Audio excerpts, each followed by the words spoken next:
The sun is down, the house is quiet, and you are not as alone as you think. Welcome to Ghostly Tales. I'm your host, Mel, and these are stories meant for the dark and for those brave enough to listen to them. The house that always watched me. When I was a kid, I lived in a house that always felt a little off. A lot of nights I would hear footsteps coming up to my bed. I would lie there, frozen, listening. But my parents never believed me. One night, I heard a voice as clear as day say, "Hello," right next to my bed. I couldn't move and didn't say anything. From then on, I would have nightmares almost every night. The house always left a feeling of being watched. Even when nothing happened, the air felt different, heavy and strange, like it was always aware of me. These things went on until we moved. I will never forget the feeling I had, especially at night when I was trying to fall asleep. The deer in the woods. When I was about 12, I used to visit my uncle's house. He had acres of land surrounded by woods that seemed to go on forever. I loved exploring out there, especially this one quiet creek tucked deep in the trees. One afternoon, I stayed out longer than usual.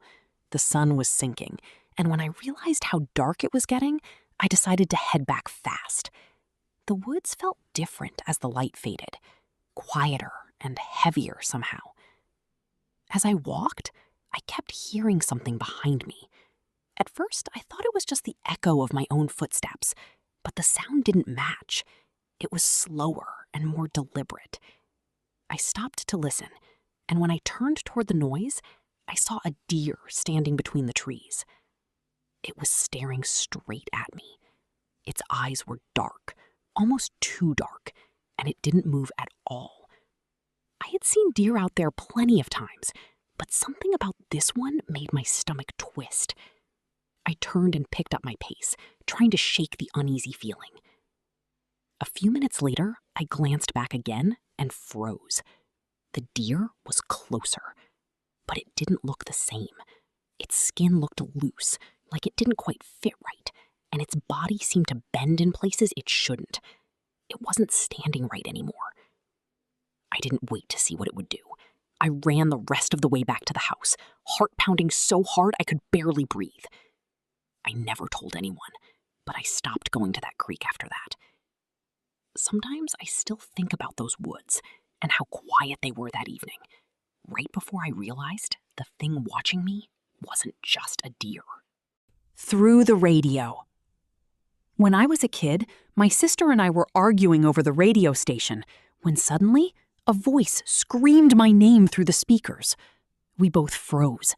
The argument vanished in an instant as we stared at each other, confused and scared. We thought maybe our dad had come home early from work, but the house was empty. We never fought over the radio again after that. The reason I never play games late at night anymore. It was late, and I was playing on my computer with my headset on so I wouldn't wake anyone in the house. The only light was from my screen, and the house was completely quiet. I'd been playing for a while when I started to hear something faint in my headphones. It sounded like a man's voice, but I couldn't make out what he was saying. At first, I thought it was part of the game, maybe some random background sound, but it didn't fit. I could tell he was talking about a house. That made no sense. I paused the game, checked my tabs, and made sure nothing else was running. Everything looked normal. After a few minutes of silence, I went back to playing. Then out of nowhere, I heard it again. Clear this time, low and close. Who's in the house? It was so real and sudden that I jumped out of my chair. My heart was pounding. I exited the game and pulled my headset off. The room was completely still. I felt this heavy, uncomfortable pressure, like someone was standing just out of view, watching. I'll never forget that feeling. The apartment just wasn't right. I used to live alone in a small apartment on the second floor of an older building. It was quiet, and I actually liked that about it. At first, it felt peaceful. Then, little things started to happen. Lights would turn on in rooms I hadn't been in, small objects would be out of place. I'd find my keys on the floor, or a book sitting where I knew I hadn't left it. My cat was the first one to really notice. She'd stare into corners, like she was watching something move. Sometimes she'd suddenly run out of a room like she'd been startled. I tried to tell myself she was just being a cat, but over time, it got harder to ignore. Then the doors started slamming. I'd be sitting in the living room and hear one shut hard down the hallway. I'd check, thinking maybe a draft caused it, but the windows were closed. One night, I heard footsteps, not slow or hesitant ones, running from one side of the apartment to the other. My cat was beside me on the couch, wide-eyed, her fur standing up. After that night, the apartment felt heavier. The air felt different, thick somehow. Picture frames started falling off the walls. I'd wake up feeling watched. Sometimes the room would get cold for no reason. And more than once, I could swear I heard breathing that wasn't mine. I decided to move, but I had to wait a month for my lease to end. Those weeks dragged on. Every night the unease got worse. My cat refused to come into the bedroom, and I barely slept. The day I left that apartment was the best I felt in a long time. I didn't even look back when I closed the door. The night the toys started talking. It started with the toys. My toddler had a few that made sounds when you pressed buttons or moved them, but they began going off by themselves in the middle of the night. At first I thought it was just weak batteries or maybe a glitch. I'd get up, turn them off, and try to go back to sleep. Then I started hearing voices on the baby monitor. Not the usual static or background noise, but actual voices. Sometimes it sounded like whispering, other times like someone quietly talking to my child. Each time I rushed in, but there was never anyone there.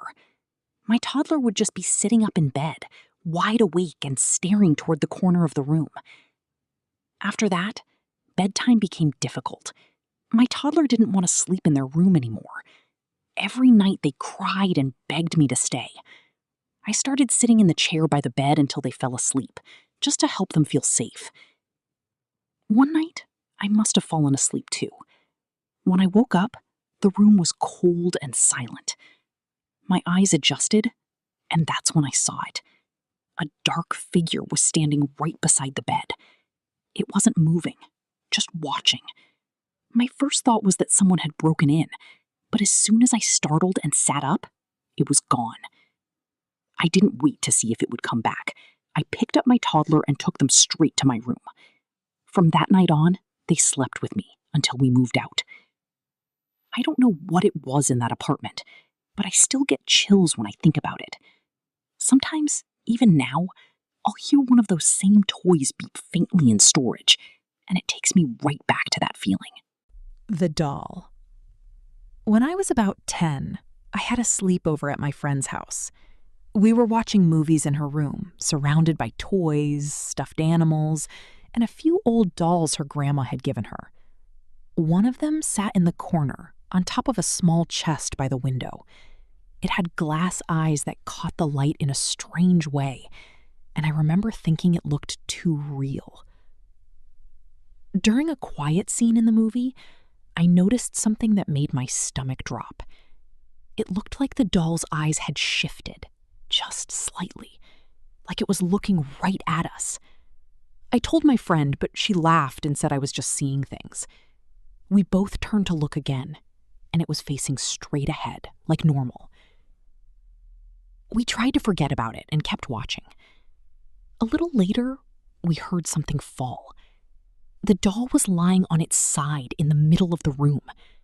Neither of us had touched it. My friend picked it up, set it back, and then said, "Let's just put it outside the room." We opened the door, set it in the hallway, and shut the door. After that, we turned the TV back on, but we couldn't relax.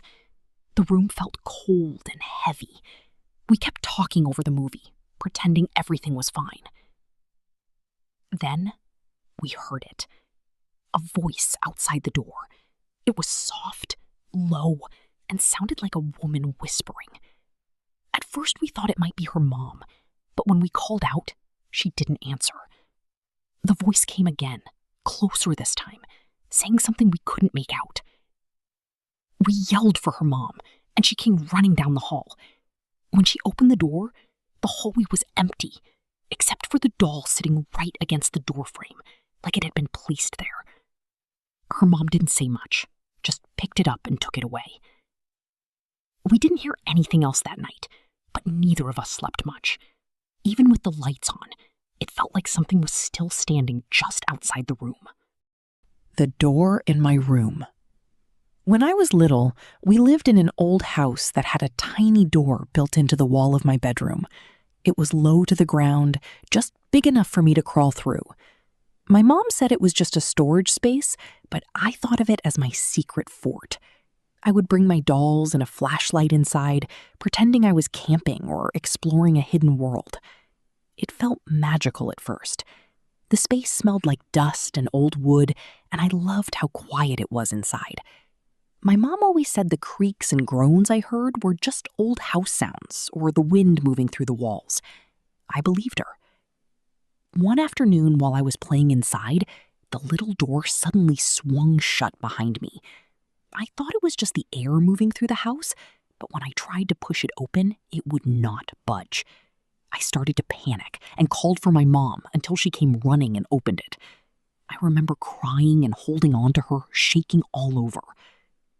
After that, I did not play in there anymore. Some nights, I started to hear what sounded like scratching coming from inside the little door. It scared me, but I still found a bit of comfort in what my mom had told me about old houses making noises.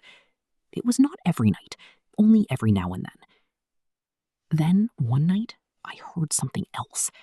It sounded like a child giggling, soft and close, coming from behind that little door. That was enough to make me run to my parents' room and ask to sleep in their bed. Sometimes they let me, but other nights they said I had to stay in my room. I would lie awake staring at that tiny door, afraid to even blink. I hated that door and the sounds that came from it. Eventually, we moved away from that house, but I have never forgotten it. I do not know what was behind that little door, but I am happy that I never found out. The restroom in the old hall. When I was in middle school, I attended one of those schools that seemed to carry its age in the walls. The hallways were long and shadowed, the paint chipped in corners no one ever cleaned, and certain areas had that backroom feeling, like they existed just slightly outside of time. My homeroom was tucked away in one of those quiet corridors, far from the usual noise of lockers slamming and students rushing to class. The whole wing felt abandoned, as if the rest of the school had simply forgotten it existed.